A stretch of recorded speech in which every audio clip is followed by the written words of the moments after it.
guys, mayroon pong sinabi si Linyo kanina tungkol po ito sa ICC. Alam po niyo guys, malaking bayad, pinakamalaking bayad na natatanggap ang ICC ngayon dito sa atin. Dahil sa pira na yan, posibleng mapapahamak ang mga Duterte dito mga idol. Hindi pa natin dadamay pa ito yung mga anak ni Tatay Digong, lalo na pag nadala yung sila Bongo at Bato doon sa ano.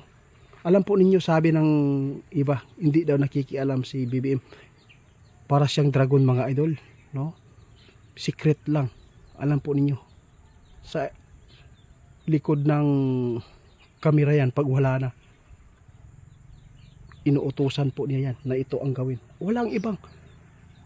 Grabe, napakasakit isipin ngayon mga idol. Si kaibigan kanina, nakausap ko kung ano po ang kalagayan ngayon ng mga Duterte. Posibleng lumala ang problema dahil po napakarami ngayon ang lumutang ng mga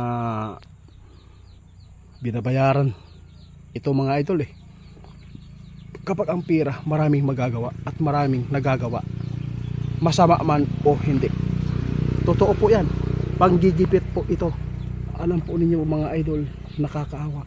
Ang hindi lang maganda, parang marumi ang dating sa atin dahil po ang mga taga-ibang bansa ang nakikisawsaw sa problema natin. Isipin nyo mabuti, ang nakagawa nito ngayon si BBM lang. Si BBM lang po ang nakakagawa nito. Hindi po niya iniisip, no? Ilang taon nang lumipas na ang kanyang tatay na si Ferdinand Marcos